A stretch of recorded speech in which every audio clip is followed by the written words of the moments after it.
नौकरी के दौरान जिस चिट्ठी पर फूलपत्ती बना होता था या उस पर उसमें से इत्र की खुशबू आती थी, मैं उसको खोलकर पढ़ता जरूर था। इतने शेर व शायरी लिखे होते थे कि अगर जायसी और बिहारी सुन लेते तो कविता लिखना छोड़कर संन्यास ले लेते। हाँ, कुछ शेर मुझे याद हैं, कुछ नहीं, बहुत सारे याद हैं। छोटा मोटा हिंदी सम्मेलन तो मैं खुद ही कर सकता हूँ। सुनाऊं जी। एक सुनिए। साजन बसे पहाड़ पर मैं जमुना के तीर, साजन बसे पहाड़ पर मैं जमुना के तीर, अब तो मिलना कठिन है, क्या लिखा तकदीर, क्या लिखा तकदीर। दूसरा सुनाता हूं।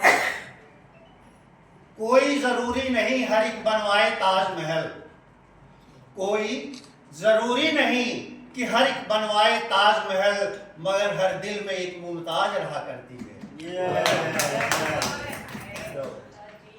अच्छा, ये बुढ़ापा भी क्या चीज है।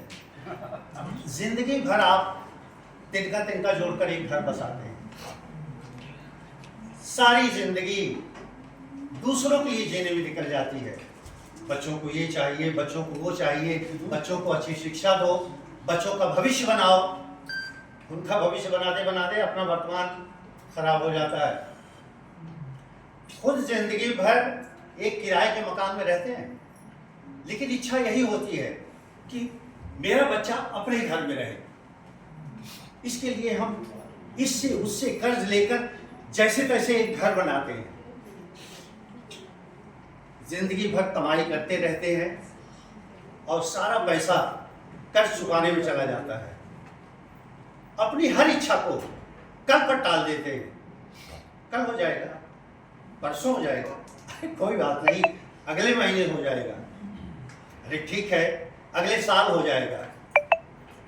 कल कल करते हुए आज की सारी खुशियां दफन हो जाती हैं और एक दिन पता लगता है कि हमारा वर्तमान गुजर गया, बुढ़ापा आ गया। बुढ़ापा आते ही रिश्ते नाते की डोर कमजोर पड़ने लगती है और हम गैर जरूरी हो जाते हैं। ऐसे में तब हम अपने आप को थका हुआ महसूस करते हैं। एक छोटा सा परिवार था मेरा, मैं, मेरी बीवी और बेटा विक्रम, जिसको प्यार से हम लोग विक्की पुकारते थे। विक्की एक लड़के की कितनी तनख्वाह होती है, उसी में मकान का किराया, राशन पानी, मेहमानों की आओ भगत, कपड़ा लत्ता और बच्चे के लिए दूध और दवा। लेकिन इस गरीबी में पत्नी पूरा साथ दे रही थी। मेरा कुर्ता फटा तो बच्चे के लिए झोला बना दिया, मेरा पाजामा फटा तो आटे का थैला और तकिए का कवर बना दिया, साड़ी को काट कर पढ़ना। वाह वाह, क्या बात है जयवर्धन, बहुत अच्छे। खिड़की दरवाजे का पर्दा बना दिया। वाह, लक्ष्मी थी, लक्ष्मी। बेटा 5 साल का था जब वो गुजर गई।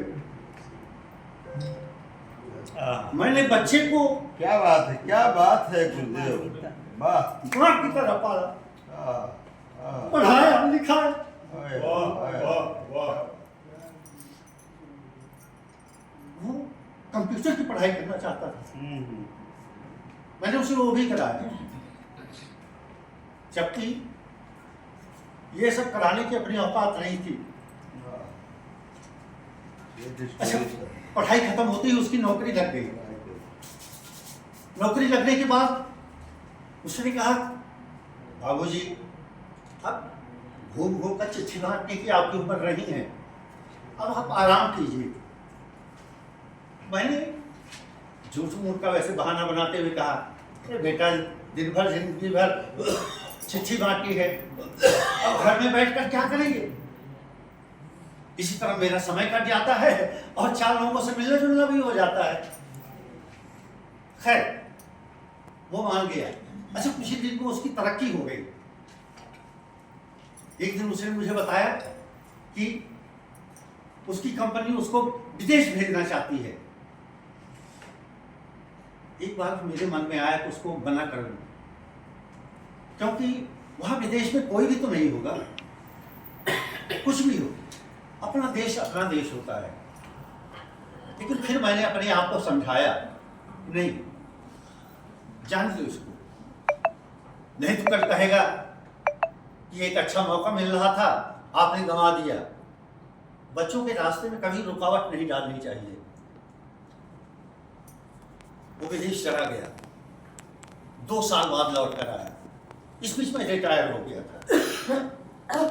एक रात उसने मुझसे कहा, बाबूजी आप भी मेरे साथ चलिए ना प्रदेश, वहां मुझे बड़ा सा घर मिला है, बड़ा सा पार्क है, चलिए मेरे साथ। मैंने उससे कहा, बेटा इस घर का क्या होगा? उसने कहा, इस ईंट पत्थर के घर में क्या रखा है? ईंट पत्थर। क्या बात, रुला दिया जी। मैं उसको कैसे बताता कि इस ईंट पत्थर में मेरा पसीना लगा है? क्या बात, वाह, क्या वाह। बात, क्या बात, वाह वाह। वाह। खैर, हाय, हाय। मैंने कहा कि एक बार तो मन में आया, वहां विदेश जाकर मैं क्या करूंगा? मुझे अपना देश, अपनी भाषा, अपने लोगों को छोड़कर जाने में बड़ा डर लग रहा था। मन में एक अजीब सा भय हो रहा था। लेकिन फिर भी बेटे की जिद के आगे मुझे झुकना पड़ा। मैंने हाँ बोल दिया और फिर मकान बेचने के लिए भाग दौड़ शुरू हो गई। औने पौने दाम में मकान बिक गया।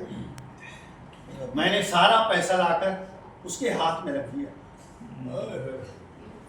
क्या बात, वाह, जिस दिन मकान बिका, क्या बात, क्या स्टोरी है भाई, गजब। मुझे बहुत खाली खाली लग रहा था। क्या बात, गजब हो गया। खैर, अब जाने में सिर्फ एक दिन बचा था। मैं भी मिलने जुलने वालों के लिए चला गया। वाह। बिल्कुल कराया तो इतना थक गया था कि सो गया। सुबह उठा, अपने और विक्रम के लिए चाय बनाई। चाय बनाकर मैंने आवाज लगाई, विक्रम, विक्रम। अरे बेटा, दिन निकल आया है, कब तक सोता रहेगा? अच्छा, आजकल के बच्चों को सोने और जागने का कोई समय ही नहीं होता। रात 12 बजे, 2 बजे तक सही कह रहे हैं, मोबाइल पर लगे रहते हैं। सही कह रहे हैं। दोपहर में 12 बजे सो के उठेंगे। विक्रम। कोई जवाब न मिलने पर मैं उसके कमरे तक चला गया, लेकिन वो कमरे में नहीं था। फिर मैं बाथरूम की ओर चला गया, वो बाथरूम में नहीं था। मैं फिर कमरे में गया। हे भगवान, कमरे में हेलो, सुसाइड करो। विक्रम का सामान नहीं था। जी भाई, तो लगे। सिर्फ हाँ हाँ भाई। कुछ रुपए पड़े हुए थे।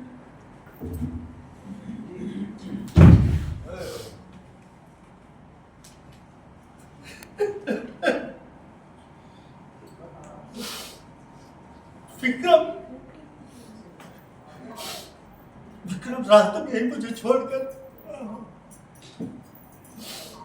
प्रदेश चला गया था। मेरा अपना बेटा, मेरा अपना बेटा मुझे अकेला छोड़कर प्रदेश चला गया था। और मैं बेघर हो गया था।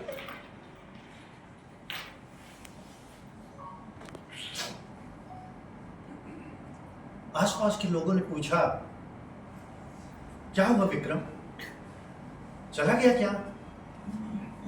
महावीर, तुम प्रदेश नहीं गए? इस पर मेरा छोटा सा जवाब होता था, हाँ, प्रदेश जाने का मन नहीं हुआ, नहीं गया मैं। लेकिन मैंने कभी भी किसी को इस घटना के बारे में नहीं बताया। वरना लोग बाप बेटे के रिश्ते को कोसते, अनाप शनाप बातें करते।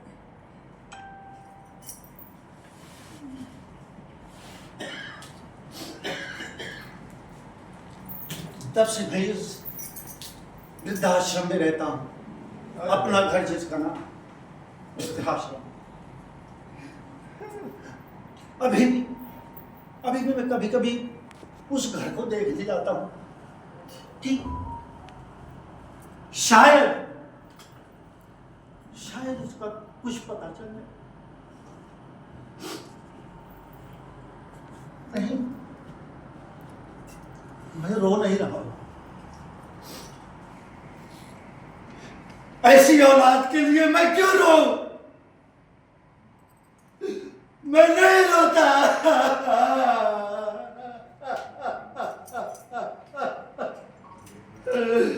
मैं नहीं रोता।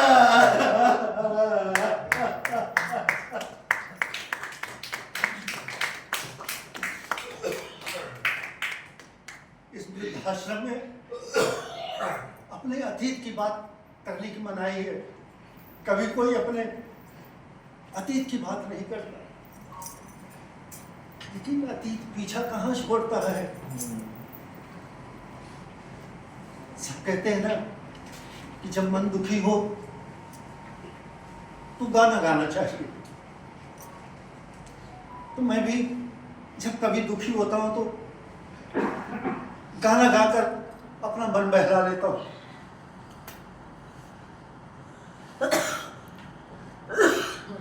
एक ही रूप बसो हिय मोरे, दूजा न कोई। एक ही रूप